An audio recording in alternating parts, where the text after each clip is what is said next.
Sallallahu ala Muhammad. Sallallahu alaihi wasallam. Sallallahu ala Muhammad. Sallallahu alaihi wasallam. Assalamualaikum warahmatullahi wabarakatuh. Waalaikumsalam warahmatullahi wabarakatuh. Alhamdulillahi rabbil alamin. Asyhadu an la ilaha illallah wahdahu la syarika lah. Waliyus salihin wa asyhadu anna sayyidana wa nabiyyana Muhammadan abduhu wa rasuluh. As-sadiqul amin. Allahumma salli wa sallim wa barik ala sayyidina Muhammad wa ala alihi wa sahbihi wa man tabi'ahum bi ihsanin ila yaumiddin. Subhanaka la ilma lana illa ma 'allamtana innaka antal alimul hakim. Para hadirin kaum muslimin muslimat, mukminin mukminat, semoga senantiasa dimuliakan dan diberkahi Allah Subhanahu wa taala. Dalam kesempatan yang singkat ini saya ingin mengingatkan beberapa amalan. Menurut saya amalan ini rata-rata sudah ditahu oleh orang dan hafal. Tapi cukup banyak yang melalaikan. Tidak menyadari amalan yang sederhana ini dianugerahkan oleh Allah dengan pahala yang amat-amat besar. Yang pertama, bacaan Al-Quran. Banyak orang yang malas membaca karena tidak bisa baca, atau alasan tidak mengerti artinya. Daripada saya baca tak faham artinya, mendingan tak usah baca. Itu bisikan syaitan. Yang membisiki seperti ini adalah syaitan. Buat apa kamu baca? Kan kamu tak faham. Mendingan tak usah baca, supaya kita meninggalkan bacaan Al-Quran. Sedangkan dijanjikan oleh Allah SWT dan juga Rasulullah SAW, setiap satu huruf 10 kebaikan, bukan setiap amal. Semua hitungannya dengan amal. Salat 5 waktu dapat pahala 50. Salat duha dapat pahalanya. Salat qiyamul lail ada pahalanya. Sunnah fajar sebelum azan, sudah azan sebelum salat, itu pahalanya sama dengan dunia dan seisinya. Seluas dunia dan seisi. Ini sunnahnya. Kira-kira gimana yang wajib? Rasulullah SAW bersabda di hadis yang sahih, la aqulu alif lam mim harf, walakin alifun harf wa lamun harf wa mimun harf. Alif lam mim bukan satu huruf, tapi alif satu huruf, lam satu huruf, mim satu huruf. Cuba kalau kita baca setiap hari satu halaman aja, berapa kita mendapatkan nilai pahala? Hitung silakan, bawa kalkulatornya dan hitung sendiri. Tak ada yang sia-sia di sisi Allah. Membaca Al-Quran walaupun tidak memahami isinya, tetap terhitung setiap satu huruf 10 kebaikan.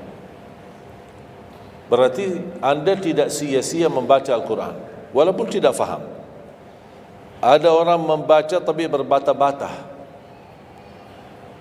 Dia merasa salah bacaannya, keliru.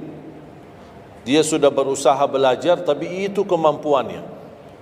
Didatangi syaitan, dibisikin, salah mulu bacaan kamu. Tak benar bacaan kamu. Waqaf ibtida tak benar, panjang pendeknya tak benar, apalagi hukum tajwid tak benar. Bisa keliru, bisa dosa. Astagfirullah, dosa ya. Udah, terima kasih syaitan. Malah dia terima kasih lagi sama syaitan. Dibisikin, didengarin, diterima, langsung dia rubah, tidak baca. Alasannya takut dosa. Padahal ada berita gembira dari Rasulullah SAW, Al-mahiru bil-Qur'ani ma'as safaratil kiramil barara. Yang mahir dalam membaca Al-Quran nanti di hari kiamat dia bersama malaikat safara kiram bararah. Terus ya Rasulullah, gimana keadaan yang berbata-bata itu? Gimana? Walladhi yatata'ta'u fi wa huwa alaihi syaq lahu ajran. Barang siapa yang membaca tapi masih berbata-bata dalam bacaannya, bukan dosa, justru 2 pahala. 1 karena dia mau baca Al-Quran, kedua karena ada berbata-bata, kesulitan dalam membaca. Allah menghargai kesulitan, Allah berikan pahala. Berarti tidak ada rugi sama Al-Quran. Semenjak saya mengambil keputusan tidak memegang HP, saya sadari betapa banyak kita rugi berjam-jam, berhari-hari, berminggu-minggu, bahkan bertahun-tahun kita jauh dari Al-Quran. Aku heran ketika mendengar ada orang yang bisa lewat 1 bulan tapi tidak khatam Al-Quran. 1 bulan, 30 hari, berarti minimal setiap hari 1 juz. Dikali 30 hari 30 juz. Ada orang 1 tahun tidak khatam-khatam. Syukur kalau khatam di bulan suci Ramadan 1 kali. Habis Ramadan dia tutup Al-Quran. Mohon maaf, ketemu lagi di tahun depan pas Ramadan lagi. Ini keadaan kita. Makanya orang berkata, negeri kita bermasalah terus, negeri kita politiknya begini, negeri kita selalu ada ini. Perbuatan tangan kita. Di mana kita jauh hubungan kita sama Allah, Allah hantarkan musibah sampai kita sadar memperbaiki hubungan kita sama Allah. Salatnya, Qur'annya, ibadahnya, itu kunci memudahkan dan mengatasi semua masalah. Silahkan rubahkan pemimpinnya berkali-kali, rubahkan aturan negaranya berkali-kali, tidak akan bisa terjadi kebaikan kecuali hubungan kita dari Allah Subhanahu Wa Taala. Semakin baik hubungan kita, semakin dekat Allah yang urus. Tapi kalau kita mengurus sendiri dan kita jauh dari Allah, ya silakan. Kata Allah, silahkan. Wakaltuhu ila nafsi, aku tinggalkan dia untuk dirinya sendiri. Dan siapa kira-kira yang bisa menurusi dirinya kalau bukan pertolongan Allah SWT?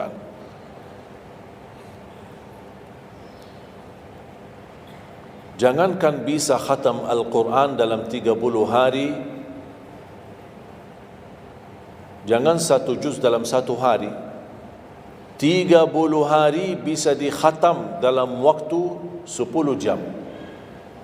Saya pernah tes, menghitungkan waktu, bawa alarm, membaca dari subuh sampai zuhur. Tiba waktu zuhur, saya stop alarmnya, saya lanjut lagi habis zuhur. Sampai asar, lanjut lagi habis asar, lanjut sampai maghrib.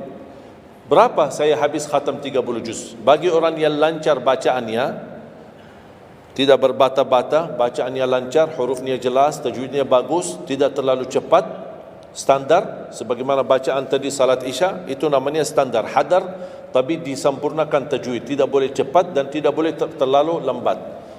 10 jam mampu khatam 30 juz. Saya punya teman sekolah di Madinah, dia berhasil khatam 30 juz dalam waktu 7 jam 49 menit. Makanya aku heran kalau ada orang berkata 1 bulan, ya mana bisa ya? Tahu enggak apa yang membuat masalah kita kenapa tidak bisa khatam Al-Quran? Karena suka lihat halaman belakang. Begitu buka baru mulai Al-Baqarah, Alif Lam Mim Dzalikal, buka terus halamannya. Sambil baca kita buka 600 sekian, kapan habisnya? Hudan lil muttaqin, sadaqallahul azim. Sudah langsung sadaqah karena sudah merasa berat. Dia menghitung halaman belakang sedangkan dia baru aja mulai 1 ayat. Dia langsung sadaqallahul azim. Syaitan tidak mungkin dan tidak senang melihat kita sering membaca Al-Quran. Kalau orang dulu susah baca Al-Quran wajar, karena susah menemukan Quran. Zaman sahabat cari kulit unta untuk tuliskan ayat yang Allah turunkan. Ada potongan ayat di Sayyidina Utsman, ada potongan ayat di Sayyidina Abu Bakar, ada potongan ayat di sana sini. Coba kumpulkan, susah. Makanya semuanya larinya kepada sahabat yang begitu datangnya wahyu, mereka langsung mendengar dari Rasul, langsung bisa hafal. seperti Sayyidina Ubay bin Ka'ab radhiyallahu an, Zaid bin Thabit radhiyallahu an, Anas bin Malik radhiyallahu an, Uthman bin Affan. Jadi mereka datangin para penghafal Quran. Dah ada mushaf, dah ada Quran, dah ada HP bisa download Al-Quran 30 juz. Gimana? Tapi mereka tidak pernah tinggalkan Al-Quran. Bahkan ada di antara sahabat yang setiap malam tahajudnya khatam 30 juz dalam satu tahajud. Cuba bayangkan, kira-kira alasan kita apa? Quran sudah di mana-mana, dalam segala terjemahan, warna-warni, tajwid, semua ada. Yang bagus, yang besar. Maaf, mata saya ada yang besar, ada segede meja ini, ada. Susah menemukan, alhamdulillah HP bisa sekarang isinya 30 juz, bisa dibawa kemana-mana, tak usah pusing mencari Al-Quran. Semua kemudahan, semestinya kita mampu mengalahkan sahabat Rasul. Karena kita semua fasilitas ada. Apa yang kita mau bilang sama Allah? Ada seorang, mungkin Bapak Ibu pernah nonton di acara Hafiz Indonesia, namanya Kaila, buta. Dia setiap hari, saya tanya, kamu berapa murajaah bacaan Quran setiap hari? 5 sampai 7 juz. Buta, 5 sampai 7 juz. Saya kaget, tak panyakan. Kan kasihan kamu. Dan kebetulan kamu sudah punya uzur. Kalau tak baca Al-Quran sama sekali, ana yakin Allah maafkan. Buta, dah bisa. Tahu enggak jawabannya apa? Saya malu sama Allah menjadikan buta saya alasan tidak baca Quran. Ini anak usia 7 tahun. Malu sama Allah menjadikan buta, padahal ini ujian. Butanya dari Allah, bukan dari dirinya. Tapi dia malu menjadikan buta itu alasan tidak baca Quran. Pertanyaan saya, alasan antum apa? Apa alasan? Sibuk. Belum ada waktu. Ya, saya maklum, belum ada waktu. Memang dunia ini bikin stres. Makanya tidak ada waktu. Saya nasihatkan mulai hari ini, jangan kasih Al-Quran sisa waktumu. Dalam istilah, kalau ada sisa waktu, insya Allah saya baca Quran. Kalau itu niatnya, dah bakalan. Tapi tolong utamakan Al-Quran dalam sehari-harimu. Minimal mulai harimu baca Quran, tutupi harimu baca Quran. Jangan tunggu sisa waktu. Wallahi Al-Quran keberkahannya luar biasa. Kesumbuhan, petunjuk, keberkahannya menjaminkan ke surga, selamat siksa neraka, selamat dari siksa kubur. Banyak anugerah. Sayang.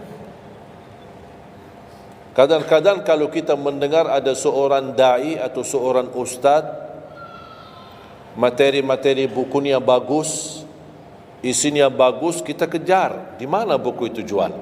Kita cari informasi, di mana buku itu jual? Ini tulisan manusia. Kita kagumi, kita banggakan, kita suka dan kita ikuti, bahkan kita kejar di mana-mana. Al-Quran kalamullah. Masa kalam manusia lebih mulia di hati kita daripada kalamullah? Silahkan boleh kagumi apa penyampaian ustaz, da'i, tapi jangan melebihi apa kata Allah. Jangan kita terharu ketika mendengar seorang berceramah, tapi berkali-kali kita simak ayat suci Al-Quran tidak pernah meneteskan air mata, seperti mendengar surat kabar atau koran. Masalah. Ternyata ucapan manusia lebih menyentuh hati. Padahal kata Allah, kalau Al-Quran diturunkan di atas gunung bisa hancur jadi tanah basir. Kembali lagi, jangan lewat satu hari belum baca Quran. Tidak bisa baca, masih bisa simak. dengar. Setelkan murattal dari HP-mu. Manfaatkan kondisi macet di Jakarta. Manfaatkan. Lagi naik motor, taruh apa ruginya? Ruginya apa? Simpan handsfree di telinga, ya sambil bawa motor. Dengarin ayat suci Al-Quran. Nikmat, berkah, dalam lindungan Allah, disertai malaikat. Apa ruginya? 1 jam di dalam perjalanan, tidak ada rugi. Terhitung memang umur kita, tapi sudah diisi mendengar Al-Quran. Juga banyak waktu. Nikmat. Kalau saya merasa kesibukan mengganggu sampai tidak ada luang waktu cukup untuk saya bisa baca tilawah di rumah, saya menikmati di jalan. Apalagi kalau mau pergi ke acara, apalagi kalau keluar kota, berjalan lumayan jauh, nikmat. Ya Allah, mudah-mudahan macet terus. Nikmat. Macet ini menjadi nikmat. Dah fikir macetnya karena lagi melihat Al-Quran. Beda sama orang, hanya sepanjang berjalan chat HP, HP. Merasa bosan. Sudah semua chat sudah dilewati, semua SMS sudah dibalas, semua pesan-pesan sudah dibaca. Akhirnya bosan. Macet mulu ini Jakarta. Nanti temannya di sebelah, kalau bukan macet, bukan Jakarta loh. Itu habis waktu, sia-sia. Padahal Al-Quran ini kita baca tidak mesti dalam keadaan wudu. Apalagi kita dalam perjalanan, kita naik motor atau naik mobil, kita bisa dengan handphone kita, HP kita. Ada orang terus, gimana saya membawa Al-Quran terus saya tidak berwudu? Kan kamu menyentuh HP, bukan menyentuh Al-Quran. Bersentuhan dengan HP. Jadi saya harap, sekali lagi mohon dengan sangat, kalau boleh terima permohonan saya, tolong tinggikan perhatianmu kepada Al-Quran. Ingin berkah rezeki, berkah umur, sihat wal afiat, bahagia selamat dunia akhirat, tolong perhatikan Al-Quran. Semakin banyak perhatian kamu kepada Al-Quran, semakin banyak perhatian Allah kepadamu. Terserah kamu milih. Mau dapat perhatian dari Allah cuma 1 jam, ya udah 1 jam aja baca Quran. Mau perhatian dari Allah selalu, sudah selalu bersama Al-Quran. Karena ini Al-Quran kalamullah, bukan makhluk, bukan diciptakan, diturunkan. Kalamullah, ucapan Allah Subhanahu wa taala. Masa kita tidak tertarik? Cukup karena ini kalamullah, itu sudah cukup membuat kita tertarik. Masa kalam manusia lebih kita tertarik daripada kalamullah? Belum apalagi dijanjikan setiap satu huruf 10 kebaikan.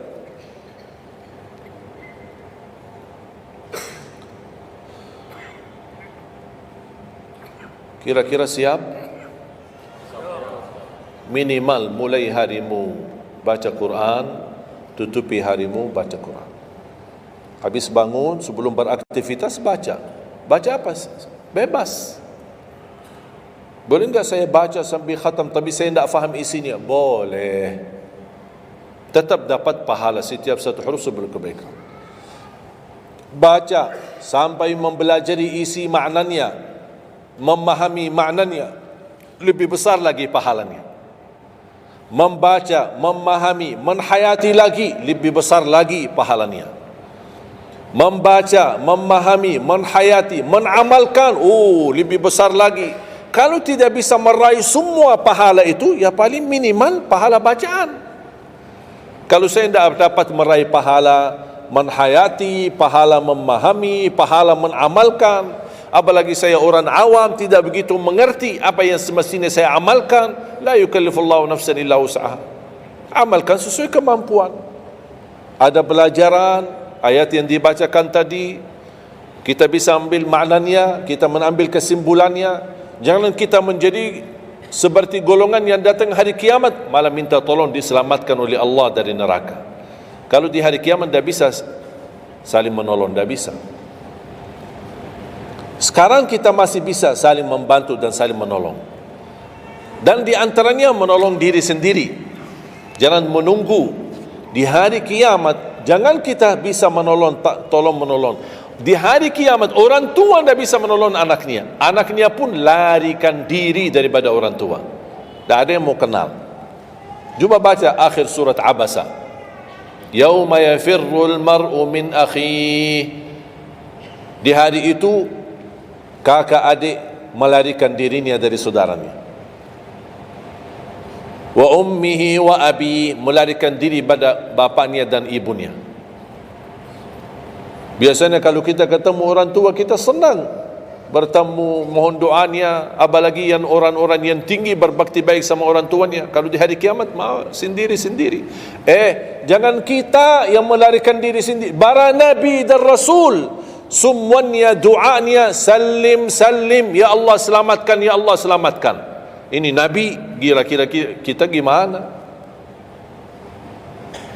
Yauma yafirrul mar'u min akhihi wa ummihi wa abihi wa sahibatihi wa bani. Sampai dari istrinya pun dia melarikan diri.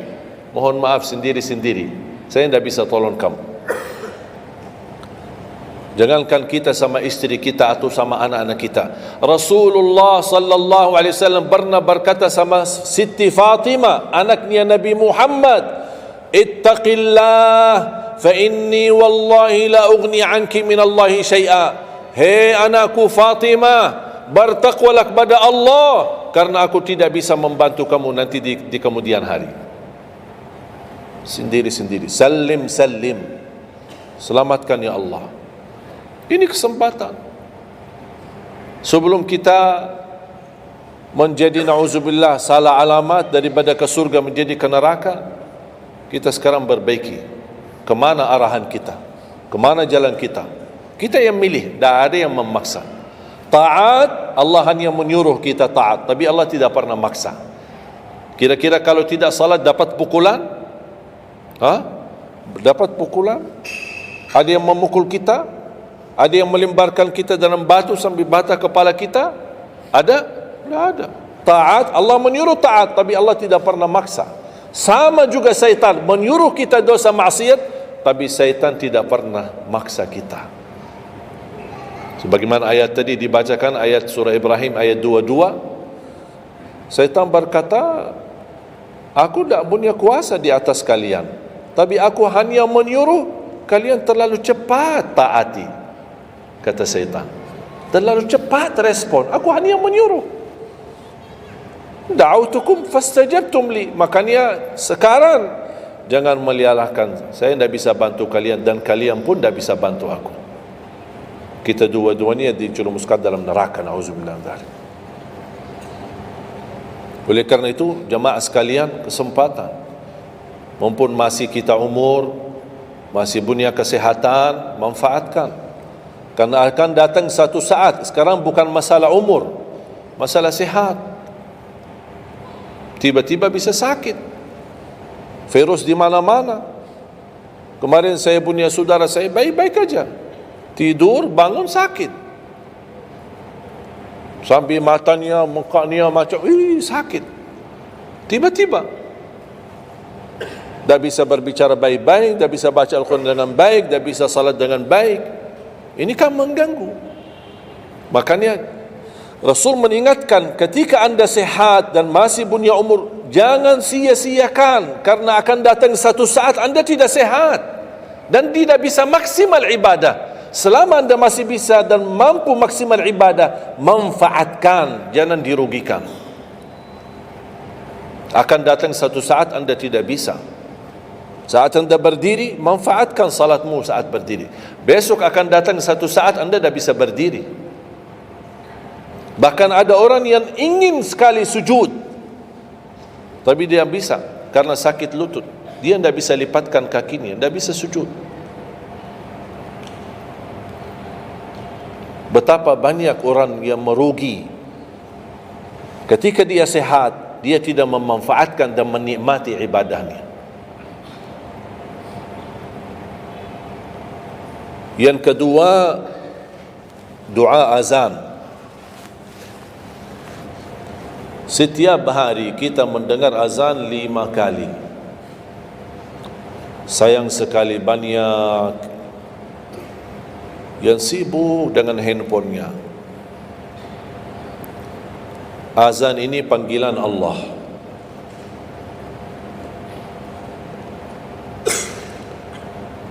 Barang siapa, kata Rasulullah SAW, mengikuti perkataan muazzin,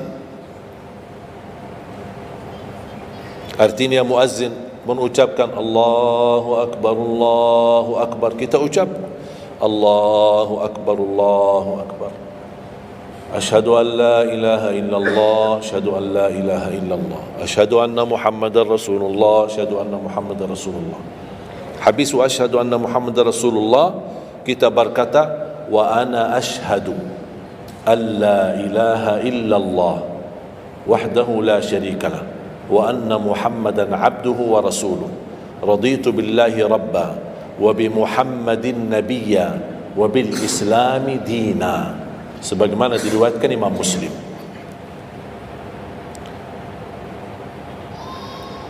Hayya 'alas salah, kita jawab la haula wala quwwata illa billah. Apa hikmahnya di sini la haula wala quwwata illa billah? Ya Allah, kami tidak punya daya dan kekuatan untuk menghadiri panggilan-Mu kecuali dengan pertolongan-Mu ya Allah. Karena hayya 'alas salah butuh gerak, bergerak, datang. Hayya 'alas salah, panggilan, hey mari salat. Ya Allah, la haula wala quwwata illa billah. Ya Allah, kami tidak punya kemampuan menghadapi godaan dunia, menghadapi hawa nafsunya, menghadapi malas kecuali dengan kekuatan-Mu ya Allah. La haula wala quwwata illa billah. Meraih kemenangan, meraih kemuliaan, hayya 'alal falah. Ya Allah, kami tidak mampu meraih kemuliaan itu kecuali dengan kekuatan dan izin-Mu ya Allah. Allahu Akbar, kita ucapkan Allahu Akbar. La ilaha illallah, kita ucapkan la ilaha illallah. Habis itu apa kata Rasulullah SAW di hadis yang diriwayatkan Imam Bukhari? Thumma salla alayya, selepas itu dia bersalawat kepada Nabi Muhammad. Allahumma salli ala Muhammadin wa ala ali Muhammad. Bagi Sayyiduna boleh, tidak bagi Sayyiduna boleh. Selepas itu doa, Allahumma rabba hadhihi ad-da'wati at-tammah was-salati al-qa'imah ati Muhammadan al-wasilata wal-fadilah wab'athhu maqaman mahmudan alladhi wa'adta. Ini ucapan yang saya sampaikan di Sahih Bukhari. Ada riwayat-riwayat yang lain, Allahumma rabba hadhihi ad-da'wati at-tammah was-salati al-qa'imah ati sayyidina Muhammadan al-wasilata wal-fadilata wad-darajata al-'aliyata ar-rafi'ata min al-jannah wab'athhu maqaman mahmudan alladhi wa'adta innaka la tukhliful mi'ad. Innaka la tukhliful mi'ad. Tambahannya diriwayat Imam An-Nasai dan semuanya sahih. Mau milih mana yang anda hafal, mana anda biasakan, silakan. Mau ambil hadis yang diriwayatkan Imam Bukhari boleh, mau ambil yang diriwayat Imam Nasai boleh. Asal jangan sampai begitu dengar azan tidak mengikuti muazzin dan sia-siakan doa itu. Padahal doa sederhana. Siapa yang tidak hafal? Setiap ditayangkan azan di TV selalu dibacakan Allahumma rabb hadhihi ad-da'wati at-tammah was-salatil qa'imah. Saya pernah tanya guru saya, seandainya ketika saya mendengar azan tapi terlalai dengan kesibukan atau telefon mendadak atau apalah urusan, baru saya menyadari ketika muazzin sampai ke hayya 'alas salah, saya belum mengikuti dari awal. Gimana caranya biar saya tidak rugi dalam pahala? Kata guru saya, ulang sendiri dari awal. Allahu Akbar, Allahu Akbar, Allahu Akbar, Allahu Akbar. Asyhadu an la ilaha illallah, asyhadu an la ilaha illallah, asyhadu anna Muhammadar Rasulullah. Sampai mendapat mengikuti muazzin dalam sisa azannya. Begitu selesai baca doa yang saya tadi sampaikan, apa kata Rasulullah? Barang siapa yang mengamalkan ini, faqad hullat lahu syafa'ati yaumal qiyamah, dijamin dapat syafaatku. 5 kali kesempatan tertulis nama kita, jaminan dapat syafaat Nabi Muhammad, tapi kita sia-siakan. Siapa yang tidak mau syafaat Nabi Muhammad? Ini kesempatan. Jangan tunggu hari kiamat baru saya minta, ya Rasulullah tolong syafaatkan. Ini Rasul sudah menawarkan ini sekarang. Mau enggak dapat syafaatku? Ikuti muazzin dan baca doa azan, kemudian dapat syafaatku. Berapa minit? Tak sampai 2 minit. Ikuti muazzin, selesai azan, doanya tak sampai 2 minit.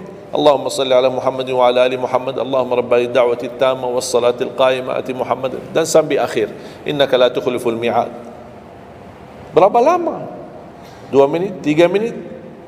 Tak apa-apa 5 minit, tapi dapat jaminan syafaat Nabi Muhammad. Hanya waktunya cuma 5 minit. Kira-kira siap? Mulai hari ini. Menurut saya, yang saya sampaikan wallahi sederhana, sangat sederhana, tapi butuh perhatian aja, butuh perhatian. Yang ketiga, jangan tinggalkan sunnah qabliyah subuh. Walaupun anda malas menjaga sunnah qabliyah ba'diyah. Kalau anda merasa diri malas, banyak kan ada sunnah qabliyah ba'diyah. Kan ada sunnah qabliyah zuhur, ba'diyah zuhur, ada qabliyah ba'diyah maghrib, ba'diyah isya, qabliyah subuh. Kalau anda merasa malas melaksanakan sunnah-sunnah, minimal jangan tinggalkan sunnah subuh. Pahalanya lebih besar daripada dunia dan seisinya. Walaupun anda telat bangun, sudah kesiangan, tetap wajib ambil air wudu, laksanakan sunnahnya, baru salat subuhnya, walaupun anda bangun jam 11 siang. Tetap banyak orang karena ketiduran dan terlewat waktunya, dia tidak salat subuh. Terus ini hutang, wajib bayar, dan tidak bisa besok ganti subuh 2 kali. Tidak ada di dalam agama. Subuh, ya udah, ya Allah, nawaitu salat subuh yang kemarin karena saya ketiduran lillahi ta'ala. Udah bisa. Apa kata ini? Bukan, mohon maaf, ini bukan kata saya, supaya orang jangan ini pendapat baru. Bukan kata saya, tapi kata Rasulullah SAW. Bukan kata Majlis Ulama Indonesia, bukan kata saya, bukan kata siapa-siapa. Kata Rasulullah sallallahu alaihi wasallam di hadis yang sahih, "Man nama an salatin aw nasiyaha falyusalliha mata dzakaraha, la kaffarata laha illa dzalik." Ya Allah, terima kasih ya Rasulullah. Sepertinya Rasul sudah diberitahu umatnya bakal ketiduran banyak dari salat. Makanya sudah diberikan solusi.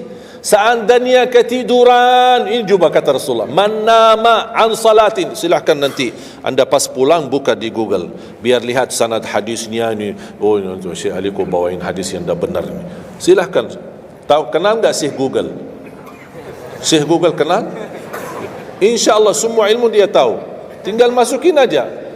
Barang siapa yang ketiduran dari salat, hadis, terus klik, dia keluar. Semua dasarnya apa dijelaskan. Semua. Mu bahasa Arab ada, mu bahasa Indonesia ada, mu bahasa Inggris pun ada. Syekh Google hebat. Man nama an salatin aw nasiyaha falyusalliha mata dzakaraha, la kafarata lahu illa dzalik. Barang siapa yang ketiduran, coba ketiduran. Tidur menurut ulama dianggap uzur. Pernah istri saya ketika saya keluar kota, dia hubungi dan dia bangun kesiangan, kira-kira jam 8. Dia telefon dan nangis. Kenapa nangis? Sakit? Enggak, ketiduran tadi subuh. Ya udah, ambil air wudu, salat subuh. Rasulullah aja pernah ketiduran dari salat subuh. Yang tidak boleh, jangan terlalu sering. Kalau sekali-kali karena sakit, terlalu lelah, capek, Allah maklumlah kita manusia lemah. Tapi jangan setiap hari ketiduran. Ya Allah, maaf ketiduran ya. Kira-kira di jam kantor, kalau setiap hari kita telat, alasannya, ya maaf bos, ketiduran. Besok lagi alasan yang sama, maaf ketiduran. Besok lagi alasan yang sama. Kira-kira gimana? Dipecat enggak? Dipecat. Malu kita, sama manusia aja tidak berani kita dengan alasan yang sama, kita selalu itu aja. Masa sama Allah kita berani? Sekali-kali boleh uzur, capek, sakit, sekali-kali, tapi jangan terlalu sering. Ketika kita bangun jam berapapun wajib laksanakan, karena kata Rasulullah tidak ada kafarah yang lain, tidak ada kata ganti dengan uang. atau ganti dengan sedekah atau ganti dengan, tidak bisa. Tunaikan. Falyusalliha, kata Rasulullah, falyusalliha, segerakan salat itu jam berapapun, walaupun kesiangan.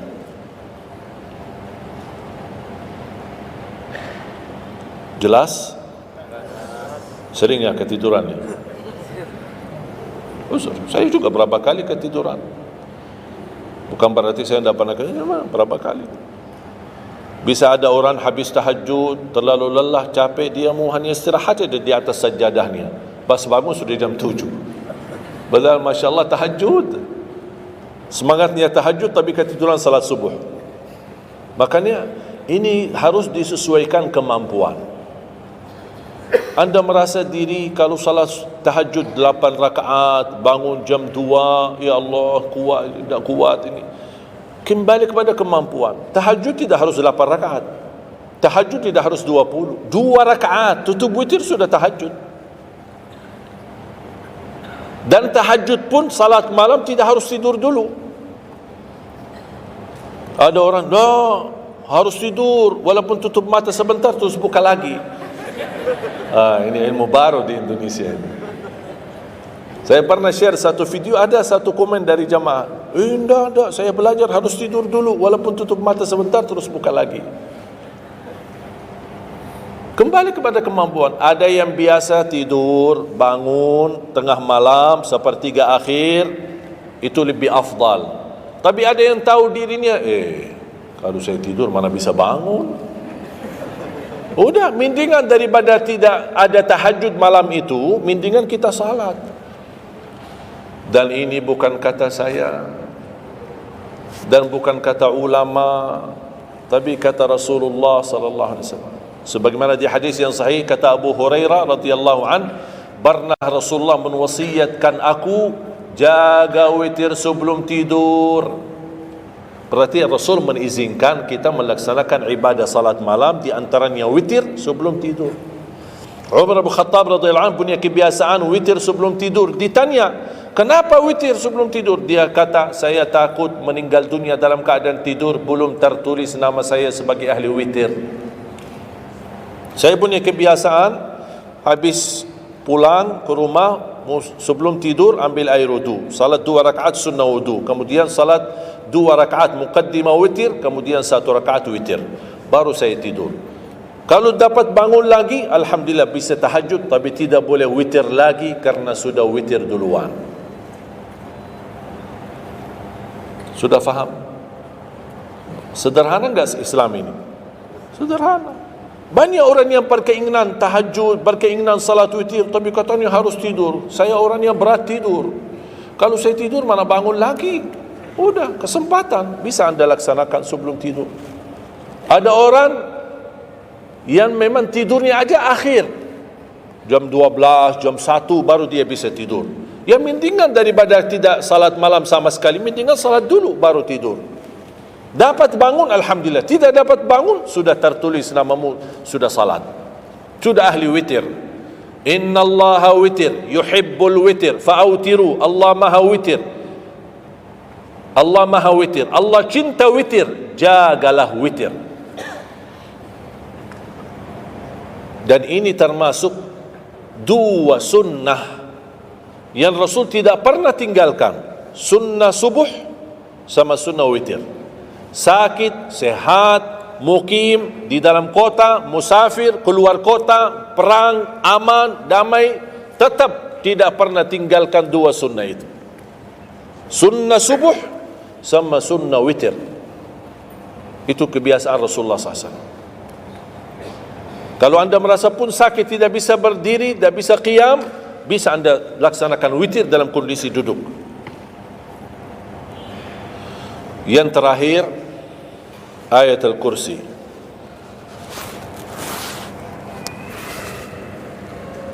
Jangan tinggalkan ayat Al-Kursi lepas salat.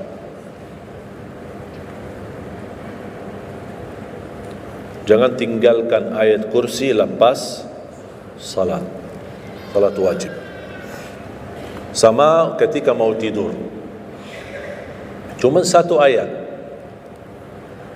Tapi tahu enggak pahalanya apa? Kan habis salat kan ada zikir-zikir kan? Istighfar, tasbih dan yang lain-lain. Di antaranya baca ayat kursi. Tahu enggak pahalanya apa? Ada yang pernah baca pahalanya apa? Barang siapa yang membaca ayat al-kursi setiap habis salat fardu, laisa bainahu wa bainal jannati illa an yamut. Tidak ada sesuatu yang mampu menghalanginya masuk surga kecuali menunggu mati. Cuma baca ayat kursi. Dan ketika mau tidur, lagi buru-buru, ada meeting, ada rapat, ada urusan mendadak, habis salat, astaghfirullah, astaghfirullah, astaghfirullah, Allahumma antas salam wa minkas salam, sampai selesai, langsung baca ayat kursi. Terus subhanallah itu yang lain-lain gimana? Tak apa-apa, sambil jalan, naik motor, subhanallah, subhanallah, subhanallah, subhanallah, sambil jalan. Subhanallah ada riwayat 33, ada riwayat 25, ada riwayat 10, minimal 10. Subhanallah 10 kali, alhamdulillah 10 kali, Allahu Akbar 10 kali. Itu yang paling sederhana. Saya bagikan ini, biasanya kalau saya isi di kementerian atau di pejabat, saya kasih zikir-zikir begitu. Pak, subhanallah cuma 10 kali. Biasanya kita tahu 33. Lah, ini khusus buat pejabat. Yang penting zikir, supaya jangan tinggalkan. Zikir. Banyak orang sibuk, mendadak ada urusan, udah zikir. Subhanallah cuma 10 kali. Subhanallah 10 kali, alhamdulillah 10 kali, Allahu Akbar 10 kali. Itu paling cepat. Subhanallah, ternyata di dalam agama ada yang juga hemat. Hemat sederhana tapi pahalanya tetap besar dan dikuranin. Tidak ada pahala yang hemat. Semuanya pahala sempurna, semuanya pahala agung, sempurna dan luar biasa dahsyat balasan Allah Subhanahu wa taala. Makanya jangan disia-siakan. Yang sederhana ini, makanya saya buat buku 20 amalan ringan tapi pahalanya sangat menakjubkan. Karena selama saya di Indonesia, saya sudah tahu prinsip orang Indonesia. Orang Indonesia tidak suka yang ribet-ribet. Yang ribet-ribet tidak suka. Yang susah-susah tidak suka. Orang Indonesia mau mudah yang ingat, mudah dihafal, mudah diamalkan dan masuk surga. Itu orang Indonesia. Ya, jadi yang susah-susah, iya, gimana ini suruh baca 1000 kali? Mana ada waktu 1000 kali? Baca ada sudah 100 kali, udah ngantuk. Saya kasih yang sederhana. Kenapa saya kasih? Karena kemampuan beda-beda. Ada yang tekadnya tinggi, kemampuannya luar biasa dahsyat, bisa ribuan kali dia berzikir, ya silakan. Tidak ada yang melarang kita berzikir, bebas berapapun. Tapi ada yang malas. Udah. Jadi alhamdulillah di dalam ajaran Islam kita ada malas ya, ini pilihan malas. Makanya saya bikin 20 amalan, dan ini buku 20 amalan ringan. Pahalanya sangat menakjubkan, pahalanya sangat besar walaupun amalannya ringan, mudah, sederhana. Dan buku ini hanya laku di Indonesia, tidak laku di Arab. Karena cocok dengan budaya Indonesia, saya sudah hafal. Sama dengan bacaan. Mohon maaf tadi kepanjangan Isya. Pas begitu saya ingat merindukan kota Madinah, suasana Madinah. Pas di rakaat yang kedua, ya Allah, ini saya di Indonesia ini. Makanya saya tidak jadi panjang rakaat kedua, biar lebih cepat. Karena memang budaya ini tidak bisa panjang-panjang, lama-lama tidak bisa. Kalau kulhu bisa dibagi 2, terima kasih.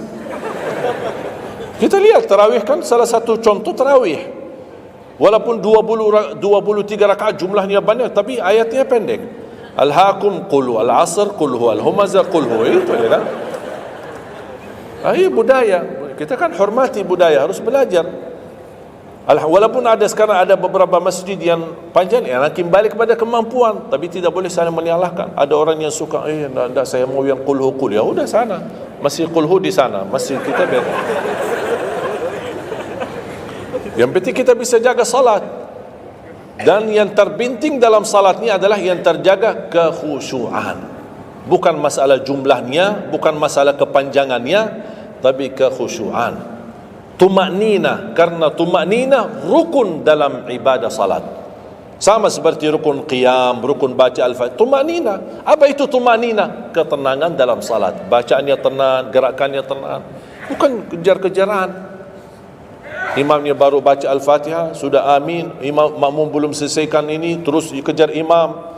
Imam Allahu Akbar, sami Allahu hamdah, Allahu Akbar, Allahu Akbar, Allahu Akbar. Imam makmum jadi kasihan. Kejar, dia tidak bisa baca. Makmum, wallahi makmum tidak bisa baca apa-apa. Hanya fokusnya bisa kejar imam. Yang penting jangan sampai tertinggal imam. Yang saya fikirkan, kasihan yang tua-tua, bapak-bapak. Gimana yang bapak-bapak? Kalau yang muda-muda masih bisa kejar imam, terus yang bapak-bapak gimana? Setiap gerakannya batuk 10 kali.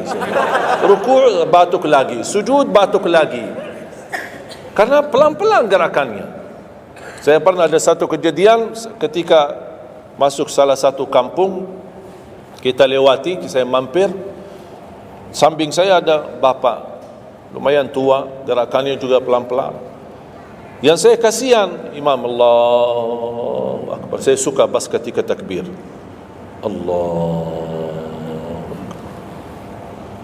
Bismillahirrahmanirrahim, Alhamdulillahirrahmanirrahim, Astagfirullahaladzim, saya takbir. Barusan enak, takbirnya enak kok, bacaannya kenapa enggak? Ini pelan-pelan aja, santai aja, santai. Walaupun baca satu ayat dua enggak, bukan masalah berapa banyak bacaannya. Yang penting kekhusyuan, tumakninah, karena rukun tumakninah. Allahu Akbar, sami Allahu hamdah. Saya lihat bapak ini yang sebelah saya. Saya masih bisa kejar imam. Bapak ini enggak kejar-kejar.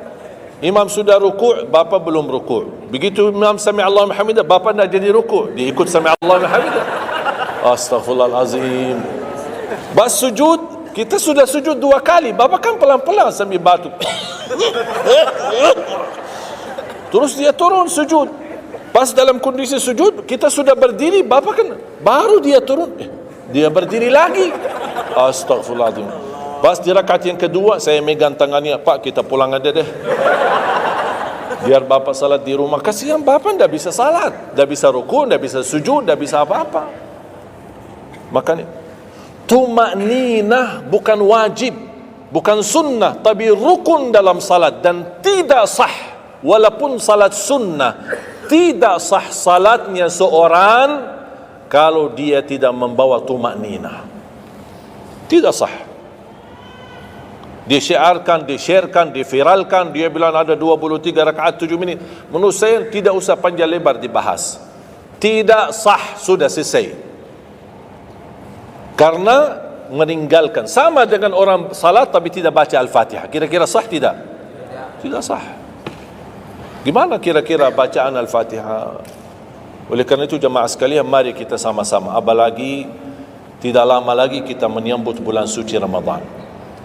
Saya harap kita mencintai budaya kita, mencintai negeri kita, tapi harus hal yang perlu diluruskan, harus diluruskan. Apalagi yang terkait ibadah salat, tarawih. Tidak masalah masjid 11 rakaat, ada masjid 23 rakaat, jangan ribut, tidak masalah. Yang mau 11 silahkan, yang mau 23 silahkan. Yang penting kita bisa melaksanakan salat dengan baik. Apalagi alhamdulillah sudah sekarang muncul banyak para imam-imam, pemuda-pemuda yang bacaannya merdu, yang bacaannya indah. Kita bisa menikmati suasana bulan suci Ramadan. Bacaannya tidak mesti panjang-panjang. Walaupun rata-rata di Indonesia jarang kita menemukan masjid yang khatam. Dulu saya ingat waktu saya masih di Lombok, kita ingat salat tarawih khatam 30 juz, dan salat tahajud di 10 malam terakhir khatam lagi 30 juz. 2 kali kita khatam dalam 1 bulan Ramadan. Tapi ini karena permintaan dari lingkungan dan jamaah. Kalau tidak ada permintaan susah. Apalagi orang baru datang. Saya sering memperhatikan orang baru datang kayaknya salah masuk masjid. Pas begitu melihat imamnya kepanjangan, ini masjid apaan ini, mundur ke belakang. Barulah saya pas ketika lihat ada makmum mundur, saya baru masuk. Bapak mau kemana? Mau ambil wudu lagi. Pas habis salat saya tarik kanan kiri, tidak ada. Ternyata ambil wudu di rumahnya. Jadi karena tidak semua bisa, makanya tidak boleh kita saling menyalahkan, tapi kita harus saling mengingatkan. Saling mengingatkan. Mari kita sama-sama menjaga ibadah yang benar. Mari kita sama-sama menjaga ibadah yang khusyuk, ibadah yang tumakninah. Mudah-mudahan amalan-amalan yang saya sampaikan tadi, mudah-mudahan bisa diingat, bisa dihafal dan mudah diamalkan. Masih ingatkan? Atau perlu saya ulang? Amalan pertama, Quran. Minimal mulai harimu baca Quran, tutupi harimu baca Quran. Yang kedua, ikuti muazzin, sama juga disertai doa azan karena jaminan dapat syafaat Nabi Muhammad SAW. Yang ketiga, jangan tinggalkan qabliyah subuh sesudah azan, walaupun anda bangun telat melaksanakan salat subuhnya tetap didahulukan dengan salat sunnahnya. Terus yang keempat, witir.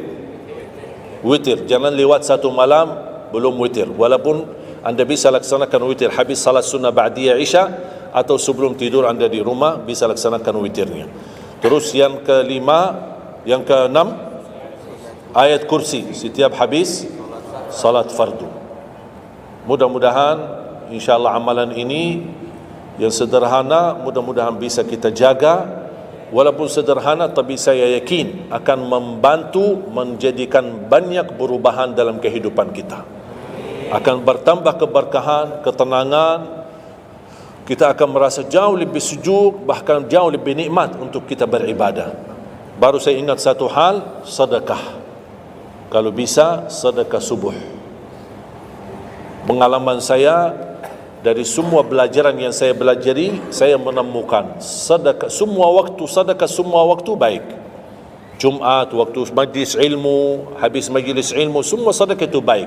Tapi saya menemukan sedekah subuh itu yang paling baik, yang paling dahsyat, yang paling cepat terkabul hajat kita. Kenapa sedekah subuh dahsyat? Karena setiap waktu subuh Allah turunkan malaikat, tugasnya cuma satu, mendoakan orang yang berinfak di subuh hari. Tidak usah payah dan susah cari orang miskin subuh hari. Mulai malam ini anda sediakan kota amal dalam rumahmu, atau anda bisa pinjam seperti kota amal ini Darut Tauhid ya, ini bisa anda pinjam atau minta sama Darut Tauhid. Anda bisa simpan di rumah. Setiap habis subuh sebelum beraktivitas isi sedekah. Yang lebih dahsyat lagi, sedekah yang disertai doa. Karena wallahi terjamin doamu terkabul dengan wasilah sedekah subuh. Sakit, ya Allah, aku mohon dengan berkat sedekah ini sembuhkan penyakitku. Kalau orang tua yang sakit, doakan orang tua. Ya Allah, dengan berkat sedekah subuh ini sembuhkan orang tua saya.